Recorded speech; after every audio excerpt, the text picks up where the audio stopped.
Have you ever felt like you're stuck in an endless loop, attracting the wrong people over and over again? The ones who drain your energy, take more than they give, or leave you questioning your own worth. It's easy to throw up your hands in frustration and wonder, why does this keep happening to me? But what if the pattern isn't just bad luck? What if there's something deeper, something within us that unconsciously draws these people into our lives? Before we blame fate, it's time to pause and reflect. Are we choosing them, or are they choosing us? And more importantly, how do we break free from the cycle? Today, we're tapping into one of Carl Jung's most captivating ideas, the concept of the shadow and the unconscious, and they connect to our life choices. Jung taught us that each of us harbors hidden parts of our personality, aspects we often keep under wraps. Yet, these concealed elements can subtly influence our lives, even affecting the type of people we attract. So, if you've ever wondered why you seem to keep drawing the wrong crowd, join me as we unpack this idea and discover how embracing our shadow might be the key to transforming our patterns. As a child, Jung once said, "Somewhere deep in the background, I always knew that I was two persons." Imagine feeling that inner division, like there's a part of you that's hidden away, never fully seen or understood. What's really interesting is that Jung wasn't talking about a clinical split or some rare disorder. Instead, he believed that this duality is something we all experience. He put it this way: it has nothing to do with a split or dissociation in the ordinary medical sense. On the contrary, it is played out in every individual. Now, how does this connect to attracting the wrong people? Think of it like this: those hidden parts of ourselves, the aspects we don't acknowledge, can influence how we relate to others. When we're not fully in touch with our inner selves, we might unknowingly be drawn to individuals who mirror those unrecognized traits. In other words, the wrong people we keep attracting might just be a reflection of the parts of us we haven't yet explored or come to terms with. According to Jung, our minds are incredibly layered and complex, with each of us harboring hidden fragments of our personality, parts we often suppress or split off from our conscious self. He calls this hidden aspect the shadow. But why do we tend to leave our shadow unrecognized and unacknowledged? It might be because these aspects often represent traits or emotions we find difficult to face or accept about ourselves. In essence, our shadow holds the parts of us we'd rather not admit exist, and by ignoring it, we miss out on the opportunity to fully understand and discover our whole being. We all know the feeling. Being inexplicably drawn to someone we know isn't good for us. It's maddening, like being caught in an endless loop, meeting the same person in different bodies. They carry the same patterns, the same way of thinking, the same toxic, destructive energy that leaves us drained. No matter how much we promise ourselves we'll break free, we somehow find ourselves right back in the same situation, trapped in a cycle we can't seem to escape. Jung had an explanation for this. It's the shadow at work, the hidden, unconscious part of us that pulls the strings behind our desires, fears, and choices, leading us again and again into familiar wreckage. It feels like fate, but it's really a kind of psychological pull, a force that keeps leading us toward familiar but unhealthy dynamics. The shadow contains the parts of ourselves we suppress or deny, including unresolved wounds, insecurities, and patterns learned from early experiences. When we meet someone who embodies these hidden aspects, whether it's emotional unavailability, control, or chaos, our unconscious recognizes them, not as a warning, but as something deeply familiar. And what feels familiar often feels right, even when it isn't. Jung famously said, "Everything that irritates us about others can lead us to an understanding of ourselves." When we're repeatedly drawn to people who hurt us, frustrate us, or make us feel small, it's a signal, an invitation to look inward. What part of us is seeking this experience? What unhealed wound is asking to be seen? The moment we start questioning why this happens, we've already taken the first step in the Jungian process of self-exploration. Because once we bring these unconscious patterns into awareness, they stop controlling us. We stop mistaking repetition for destiny, and we start making choices that goes well with our growth, rather than our past wounds. The first step isn't to blame others or look outward. It's to turn inward and ask yourself, why do I keep gravitating toward the same toxic dynamics? What unhealed part of me is silently pulling the strings? Often, it's not just bad luck or coincidence. It's a deeper, unresolved energy within us. Perhaps in childhood or early adulthood, you encountered someone whose presence left a wound, someone who hurt, rejected, or manipulated you in ways you never fully processed. Without closure, that energy lingers, embedding itself in your subconscious, shaping your attractions and choices without you even realizing it. It's as if a part of you is still trying to rewrite the past, seeking resolution by unconsciously recreating the same painful scenarios, chasing after different versions of the same person, hoping this time it will be different. But until you acknowledge and heal that inner wound, the cycle continues. True change begins not with avoiding toxic people, but with understanding why you are drawn to them in the first place. Healing means breaking the unconscious spell, reclaiming your power, and choosing something better, not just in others, but within yourself. The task is not to point fingers or look outward, but to turn inward and ask why you keep getting caught in this vicious cycle of toxic relationships. Is there an unresolved energy within you? Perhaps you once encountered the wrong person, whether in childhood or adulthood, someone who left a wound that never truly healed. Their negative energy lingers, shaping your choices, drawing you toward the same destructive patterns time and again. Until you confront and release that energy, you will continue making the same choices, mistaking repetition for fate. Jung believed that every individual has a remarkable mind and an extraordinary ability to read and assess their own self. We possess an innate strength, a built-in self-detecting mechanism that once triggered through deep contemplation can bring about real change. When we repeatedly attract the wrong people into our lives, it is often a reflection of an unexamined part of ourselves, our vulnerabilities, our unhealed wounds, and our unmet needs. We might think that we are victims of circumstances or the actions of others, but the truth is that each encounter is an opportunity to look inward.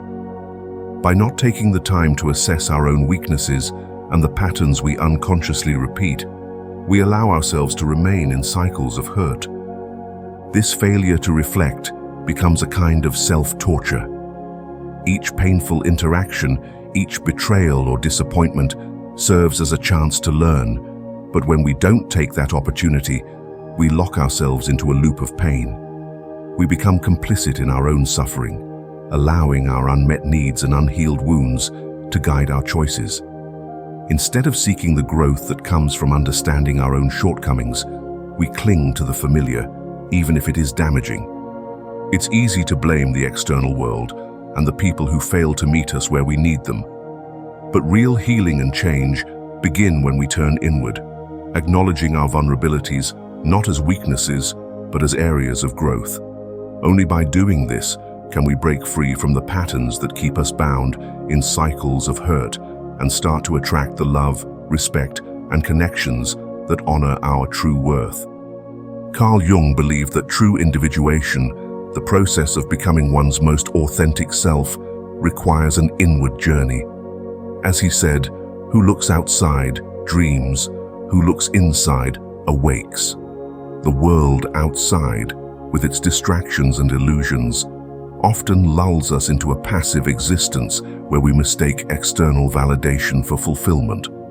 But Jung reminds us that true awakening happens when we confront the depths of our own unconscious. It is only by engaging with these forces that we can bridge the gap between our conscious identity and the deeper, hidden truths of our psyche. In this process, the world outside no longer dictates who we are. Instead, it becomes a canvas on which our inner reality is projected. Awakening, then, is not merely seeing, it is understanding, a revelation that what we seek beyond is already present within. Do you remember Dr. Jekyll and Mr. Hyde, those famous fictional characters from that creepy classic by Robert Louis Stevenson? Yeah, it's basically the ultimate tale of a guy losing control over his own dark side. So, Dr. Jekyll is this well-respected scientist, all proper and polished, but he's got some deep hidden urges that don't exactly fit his fancy reputation. Instead of, going to therapy or dealing with his issues like a normal person, he cooks up a potion that lets him transform into Mr. Hyde, a completely separate version of himself who's reckless, violent, and has zero morals. At first, Jekyll thinks he's cracked the code to having the best of both worlds, respectability and freedom to be bad. But surprise? Things spiral out of control. Hyde gets more powerful, starts doing terrible things, like straight-up murder. And soon, Jekyll realizes he doesn't even need the potion to transform anymore. It just happens. Eventually, he loses all control. And well, let's just say it doesn't end well for him. The fictional characters we find in literature are really just reflections of real life. No wonder literature has such universal appeal. Every human carries a Hyde within them, those darker instincts and desires we often try to suppress. What we truly need is our inner doctor. Jekyll to step up, not to erase Hyde, but to acknowledge and balance him. As Carl Jung wisely said, one does not become enlightened by imagining figures of light, but by making the darkness conscious. In Dr. Jekyll and Mr. Hyde, Jekyll fails to do this. Instead of integrating his shadow, he tries to separate it entirely, believing he can live a double life without consequence. But the more he denies Hyde, the stronger Hyde becomes, until Jekyll loses all control. His refusal to accept his dual nature leads to the ultimate split, and with it, his downfall.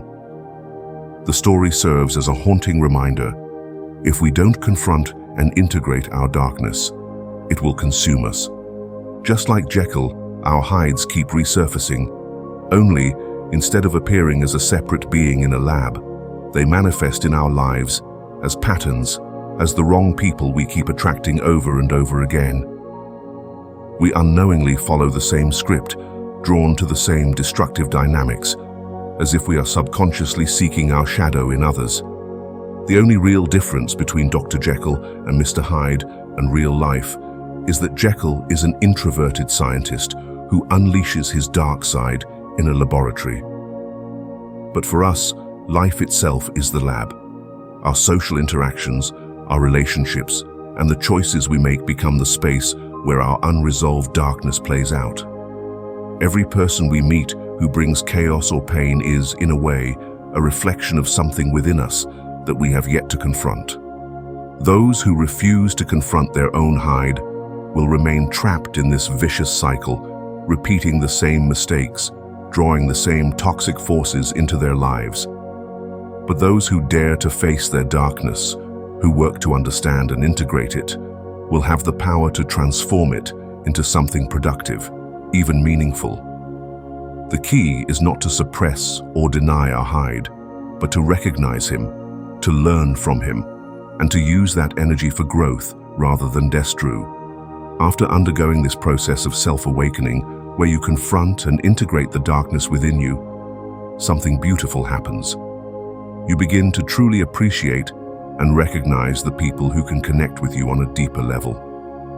No longer will you be drawn to the wrong people out of unconscious patterns or unmet needs. The people who enter your life after this awakening will resonate with the truest parts of your soul, not the shadows that once held you captive. You'll know with clarity who aligns with your essence and who doesn't. The connections will be authentic, not based on illusions or fleeting desires, but on shared understanding, respect, and a genuine bond. And when someone is truly meant for you, you will know why. There will be no confusion or doubt, because the light you've cultivated within yourself will illuminate the way forward. You'll see others for who they really are, not through the distorted lens of past wounds or projections. You'll recognize the relationships that bring you peace, growth, and love, and you'll understand that these are the connections that nurture the person you've become. Having confronted the darkness inside you, you will understand the true worth of light. Light is not just the absence of darkness, but the strength and wisdom that come from embracing both. It's the balance between joy and sorrow, strength and vulnerability, hope and despair. You'll know the value of light because it's something you've earned through the courage to face your own shadows. It's not a naive, untested brightness, but one forged through self-awareness, struggle, and transformation. And as you step into this light, you'll carry it with you in every interaction, every relationship, and every decision. You'll no longer be seeking the light outside yourself or relying on others to validate your worth. You'll become your own source of light, radiating warmth and understanding, and drawing others who are meant to walk with you on this journey of self-discovery and growth. When you truly know yourself, both the light and the dark, you begin to attract the right people, those who are aligned with your authentic self, those who can meet you where you are and support your evolution. And in doing so, you'll create relationships that are based not on the need to fix, save, or prove anything, but on a deep, shared understanding of what it means to be human. You'll know that when someone is meant for you, it's because they too have faced their own darkness and are walking in the same light. In the end, the journey of self-awakening is one of embracing both light and dark within ourselves. By confronting our shadows, we not only free ourselves from the patterns that once held us captive, but we also begin to see the true value of light, one born from self-awareness and acceptance. One does not become enlightened by imagining figures of light, but by making the darkness conscious. Carl Jung. This journey of self-discovery is not easy. It requires brutal honesty and the willingness to confront parts of ourselves we may have long ignored. But the moment we stop running from our shadow and begin engaging with it, we reclaim our power. The same unconscious forces that once led us into toxic cycles can be redirected towards self-awareness, healing, and freedom. Our minds are not prisoners of past conditioning. They are powerful forces capable of profound transformation. And in that self-awareness lies the key to breaking free from the cycle once and for all. The people we attract are not just strangers passing through. They are reflections of the parts of us we haven't yet understood. But once we bring the unconscious to light, the pattern breaks. The wound stops choosing for us. The shadow stops speaking louder than our soul. Carl Jung reminded us, true freedom doesn't come from pretending to be pure light. It comes from knowing your darkness, owning it, and choosing to rise above it. When you face what haunts you, you stop seeking it in others. You stop calling it love. You stop mistaking pain for connection. And that's when everything changes. You no longer attract what wounds you. You attract what aligns with who you've become, not because the world changed, but because you did. Healing begins the moment you stop blaming them and start understanding you. Subscribe for more, because you're not alone on this path, and this time, you're not walking it blind.